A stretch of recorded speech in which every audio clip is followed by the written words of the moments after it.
Hello, Namaskar. Good morning, students. Myself Amit Jala from Masapura School. Today, in this video, I will continue subject SPCC of Standard 12. Chapter number 2, Transfer and Transmission of Share. Part 2, SP. Dear students, last इस chapter के अंदर हमने question complete किया था, वो था procedure of physical share transfer. आज का हमारा क्वेश्चन है meaning and definition of transmission of share and circumstances for transfer of share under the operation of law, and second question is procedure of transmission of share. First one, I start with meaning and definition of transmission of share. When the title in a shares of a person is automatically transferred, it is called transmission of share. Transmission of share यानी कि कोई एक person है जिसके name पर share है, तो वो सारे के सारे शेयर्स जो है वो अदर पर्सन को ऑटोमेटिकली ट्रांसफ़र हो जाते हैं, तो उसे कहते हैं ट्रांसमिशन ऑफ शेयर। क्यों, कैसे और कौन सी सिचुएशन में ट्रांसमिशन होते हैं, तो आगे दिया गया है shares are to be transferred under the operation of law when the share holder is declare to be unsound mind और डिक्लेयर टू बी इंसॉल्वेंट और in case of his death. कई बार शेयर होल्डर की अगर death हो जाए या तो फिर वो पर्सन अनसाउंड माइंड हो जाए, पागल हो जाए, ल्यूनेटिक हो जाए, तो उस सिचुएशन में शेयर जो है वो ऑटोमेटिकली उसका जो नया रिप्रेजेंटेटिव होगा उसके नाम पर जो है वो ट्रांसफ़र हो जाता है। तो इस सिचुएशन को हम कहते हैं ट्रांसमिशन ऑफ शेयर। उसके सर्क्यूमस्टेंसेस क्या है, तो उसके टोटल 5 सर्क्यूमस्टेंसेस है। First one is will is not prepaid and there are a legal successor. अगर शेयर होल्डर ने विल नहीं बनाई है और उसका लीगल सक्सेसर जो है वो ऑलरेडी है, तो उस सिचुएशन में क्या होगा, sometimes share holder has not prepare will and he expire, then share in his name are transfer to the successor on the basis of succession certificate. Succession certificate के बेस पर उसके जितने भी शेयर है उसके लीगल जो successor होगा यानी कि जो रिप्रेजेंटेटिव होगा, नॉमिनी होगा, उसके नाम पर जो है वो ट्रांसफ़र हो जाते हैं। This is a first point. Second one is will is not prepaid and there are no successor. अगर उसने विल भी नहीं बनाई है और उसका कोई नॉमिनी या तो वारसदार भी नहीं है, लीगल सक्सेसर भी नहीं है, तो उस सिचुएशन में क्या होगा, many a time share holder has not a prepare a will and he has no successor and he expired. In his situation court में appoint administrator who then has the right to conduct the court may appointed administrator, then receiver may transfer the share in his name। Share holder की death हो जाती है और उसका कोई legal successor भी नहीं है, तो उस सिचुएशन में कोर्ट जो है नया रिप्रेजेंटेटिव रिसीवर अपॉइंट करती है और उसे राइट प्रोवाइड करती है शेयर के रिलेटेड जो भी हो वो सारे के सारे राइट्स जो है वो कोर्ट प्रोवाइड करती है। देन रिसीवर में transfer the shares in his name. जो नया रिसीवर कोर्ट जो सिलेक्ट करती है उसके नाम पर जो है वो शेयर जो है वो ट्रांसफ़र हो जाते हैं। Third point is share holder declare to be insolvent. Share holder अगर कंगाल हो जाए तो क्या होगा, when share holder is declare to be insolvent by court, an official receiver or assignee is appointed by court। अगर शेयर होल्डर जो है वो इंसॉल्वेंट हो जाता है, कंगाल हो जाता है, तो फिर उसके बाद जो है कोर्ट जो है नया ऑफिशियल रिसीवर जो है वो असाइन करती है, अपॉइंट करती है और उसके नाम पर सारे के सारे शेयर जो है वो ट्रांसफ़र हो जाते हैं। The shares are transfer the name of the official और receiver. For this, the receiver has to present an appointment letter given by court और रिस्पॉन्सिबिलिटी जो नया रिसीवर है उसकी एक रिस्पॉन्सिबिलिटी अराइज होती है कि जो लेटर अपॉइंटमेंट लेटर जो कोर्ट ने प्रोवाइड किया है वो कंपनी के अंदर प्रेजेंट करे। This is a third circumstances. Fourth one is share holder declare to be lunatic. Share holder अगर पागल हो जाए तो क्या होगा? When a shareholder is declared to be lunatic, a guardian or trustee is appointed by court.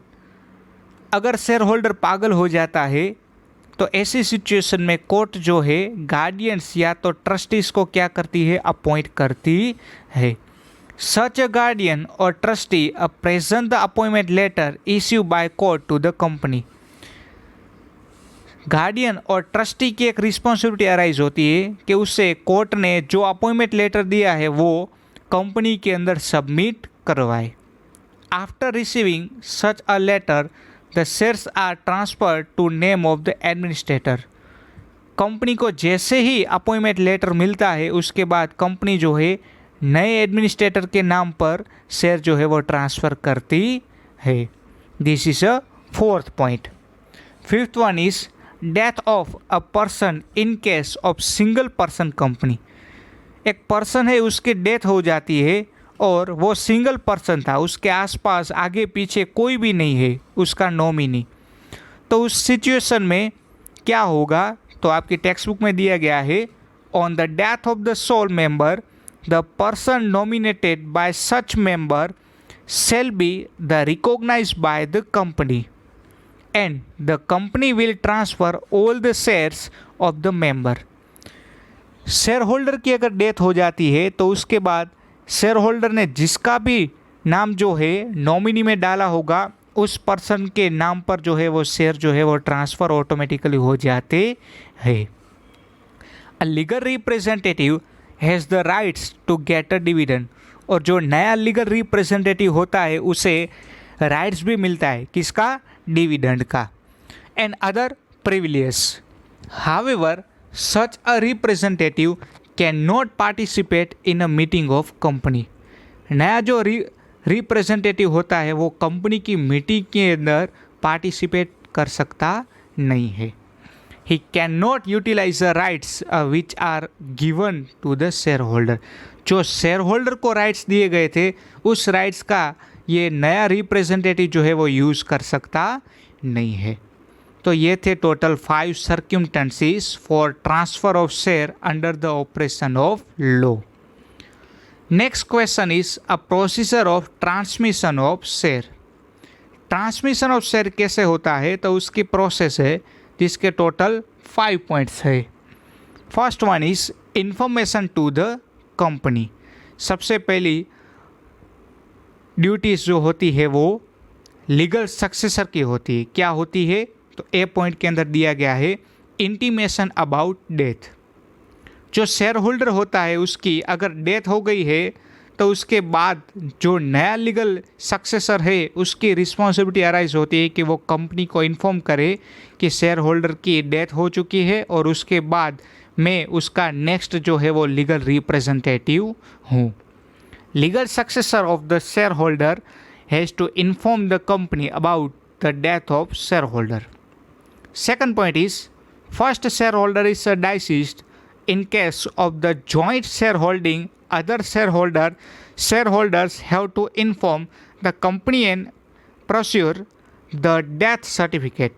यहाँ पर ये बताया गया है कि फॉर एग्ज़ाम्पल शेयर्स जो है वो जॉइंट में है और उसके जो शेयर होल्डर है वो जॉइंट शेयर होल्डर है, तो उस सिचुएशन में मान लीजिए for example first share holder की अगर डेथ हो जाती है तो रिस्पॉन्सिबिलिटी अराइज होती है सेकंड शेयर होल्डर की कि कंपनी को इन्फॉर्म करे कि हमने जॉइंट में जो शेयर परचेस किए थे उसमें फर्स्ट शेयर होल्डर की डेथ हो चुकी है, तो उसके सारे के सारे जितने भी शेयर है वो मेरे नाम पर जो है वो ट्रांसफ़र किए जाए। फर्स्ट पॉइंट था intimation about death. Second B point is intimation about insolvency. कई बार शेयर होल्डर जो है वो पागल हो जाता है या तो उसमें ये बताया गया है कि शेयर होल्डर अगर जो कंगाल हो जाता है तो उस सिचुएशन में कोर्ट ने जो नया रिसीवर अपॉइंट किया है उस रिसीवर की रिस्पॉन्सिबिलिटी अराइज होती है कि वो कंपनी को इन्फॉर्म करे कि जो शेयर होल्डर था वो कंगाल हो चुका है, इंसॉल्वेंस हो चुका है, कि उसके बाद का उसका लीगल रिप्रेजेंटेटिव मैं हूँ, तो उसके जितने भी शेयर्स है वो मुझे मिले। When the shareholder is declared insolvency, the company has to be informed by receiver appointed by court. C point is intimation regarding lunatic or unsound mind. अगर शेयर होल्डर ल्यूनेटिक हो जाए, अनसाउंड माइंड हो जाए, पागल हो जाए, तो उस सिचुएशन में क्या होता है, तो आपके टेक्स्ट बुक में दिया गया है, whenever a share holder is declare a lunatic by court, his guardian और trustees is appointed by court. अगर शेयर होल्डर जो है ल्यूनेटिक हो जाए तो उसके बाद कोर्ट जो है वो गार्डियन और ट्रस्टी को अपॉइंट करती है, और फिर उसकी एक रिस्पॉन्सिबिलिटी अराइज होती है नए गार्डियन और ट्रस्टी की कि वो कंपनी को इन्फॉर्म करे। द गार्डियन और trustee should inform the company. First point complete हुआ। फर्स्ट पॉइंट था information to the company, company को इन्फॉर्म करना जरूरी है। अब जो ड्यूटीज अराइज होती है वो है कंपनी की। Second point is verification of ownership documents.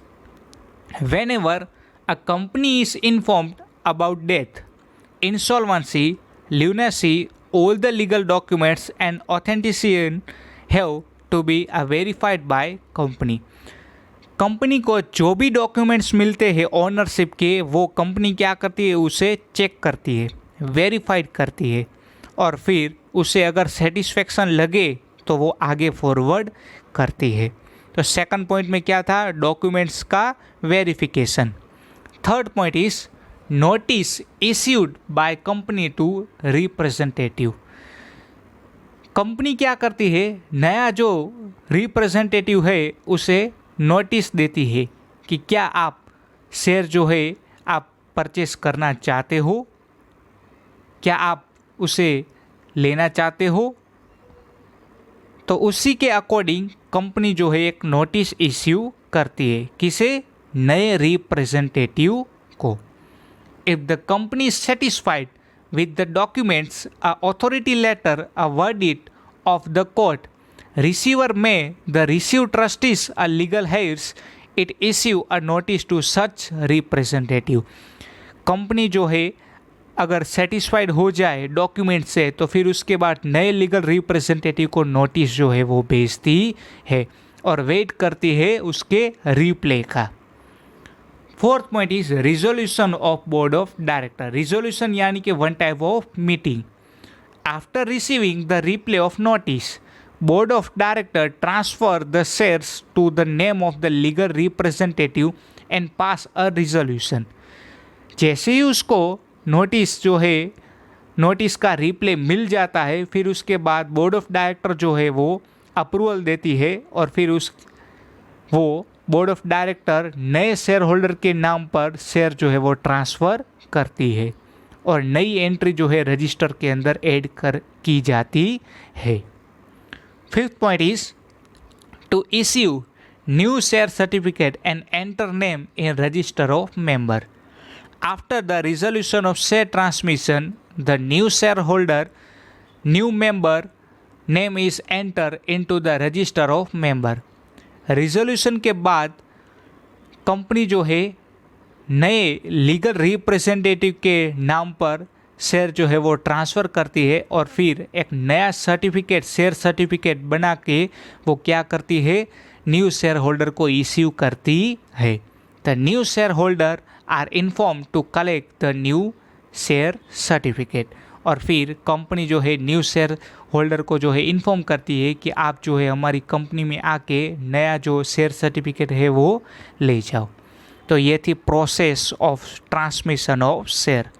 Dear students, आज हमने इस चैप्टर के अंदर जो है टोटल 2 क्वेश्चंस जो है वो कंप्लीट किए। Circumstances for transfer of share and procedure of transmission of share. Next video में नेक्स्ट क्वेश्चन के साथ मिलेंगे। तब तक take care of yourself. Thank you so much. जय माता जी। Bye bye.